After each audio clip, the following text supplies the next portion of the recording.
Hi, this is TapCat, and today we're going to talk about the new XCOM 2 War of the Chosen video that focuses on the Skirmisher hero class. Despite its short length, there's a lot to cover, so without further ado, let's get to it.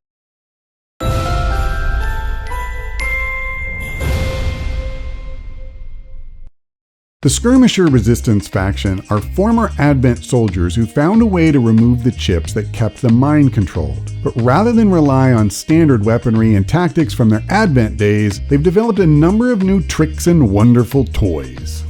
Easily the most flexible of these is their grapple gauntlet, which is a massively souped up version of our grappling hook. This contraption has no less than 4 distinct functions, and each of them will be free actions, meaning that they won't count against the 2 that you normally get each turn.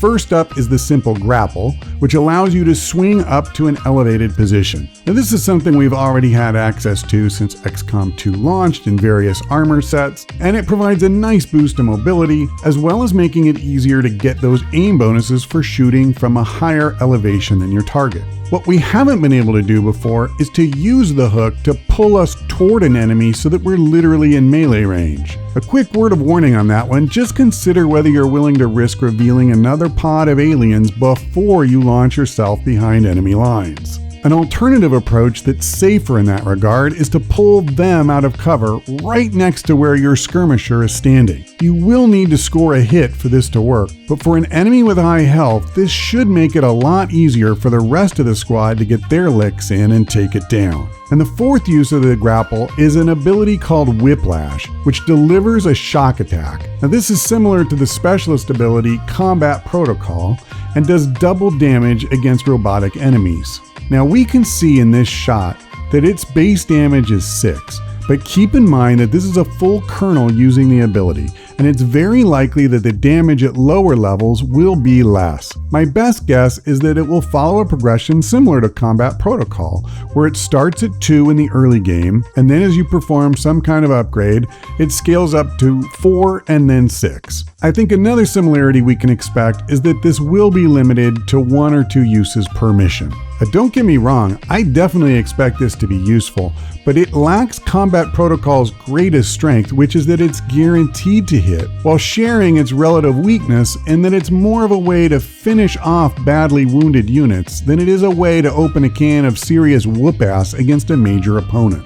I think it's fair to say that the skirmishers put the XCOM researchers and engineers to shame with their version of a grappling hook, but that only takes up space on their left gauntlet. Their right hand comes equipped with a ripjack that we'll be able to use for some wicked-looking melee attacks. Specific information about the damage of these attacks is all but non-existent, but we do see a skirmisher one-shot a codex with 8 health. That's a solid shot, but given that the skirmisher involved is a colonel and likely using the tier 3 version of his weapon, it isn't quite as impressive as it might seem on the surface. And since the amount of damage scored does not show up on the screen, there's no way of knowing whether he just barely killed it or if he could have taken down a much bigger fish with the same shot. We'll have to wait and see to know for sure, but my best guess is that the ripjack is going to deal damage similar to the ranger's sword. Not necessarily exact, but close. Say plus or minus 1 point of damage. As cool as it looks though, and as popular as I expect it to be, the ripjack is the skirmisher's secondary weapon. Its primary option is a Bullpup SMG. The first thing that jumps out at me is that the Bullpup has base damage of just 3 to 4 per attack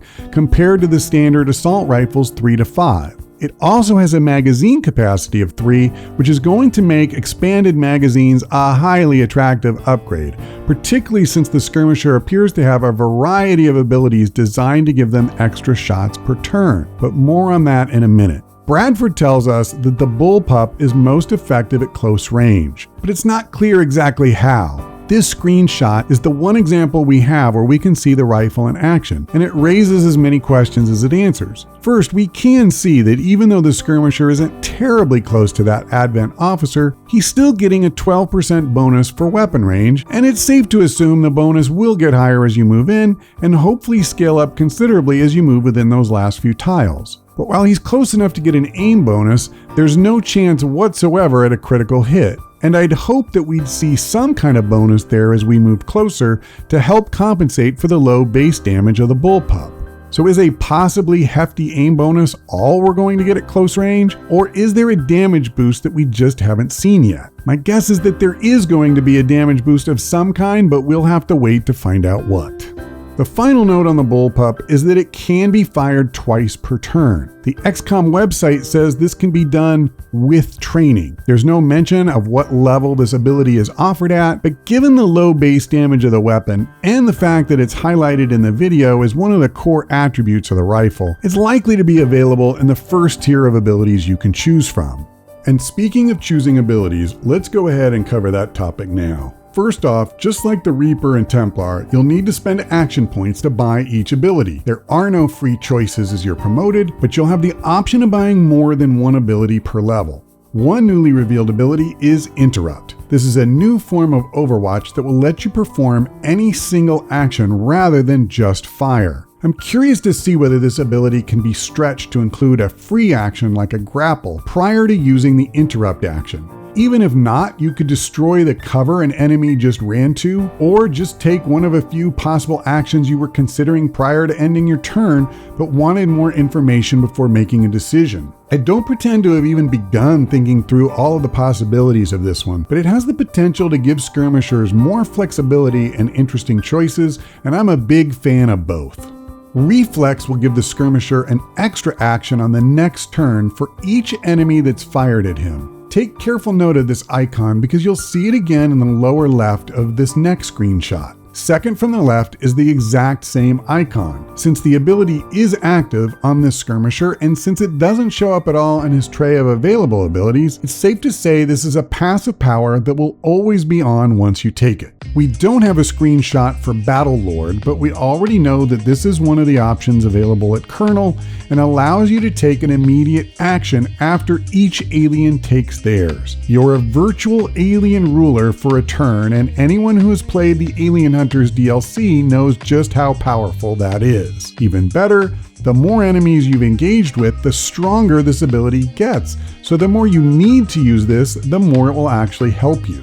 And the last ability we learned about is Waylay. Available once you hit Major, this will allow you to take as many shots as you have remaining actions at the time you enter Overwatch. Now the wording could be interpreted a couple of different ways, but I think this is saying that if you took Overwatch at the beginning of your turn, you could then fire 2 shots at the target of your choice and still have Overwatch up for a potential 3rd shot. Before we leave the level up screen, I just wanted to point out that we once again have 4 ability trees just as we did with the Reaper. But I had wondered if the abilities we saw in the XCOM row would be universal, and that is definitely not the case. Here we see a completely new selection from the Reaper. For starters, we've got Saturation Fire, Volatile Mix, and Return Fire. What's strange though is that I don't recognize the 2 icons for the Captain and Colonel abilities, at least not from XCOM 2.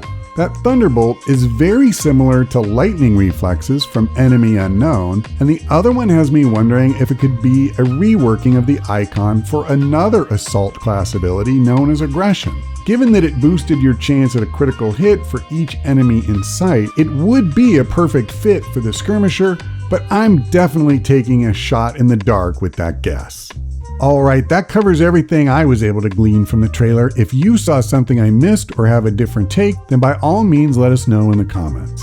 If you found this video interesting, then please give it a like to help other people find it. And if you're not already subscribed to the channel, you might want to do that, as I will continue to cover War of the Chosen through its release on August 29th and beyond. That's all for now. Thanks for watching. I hope we see you next time.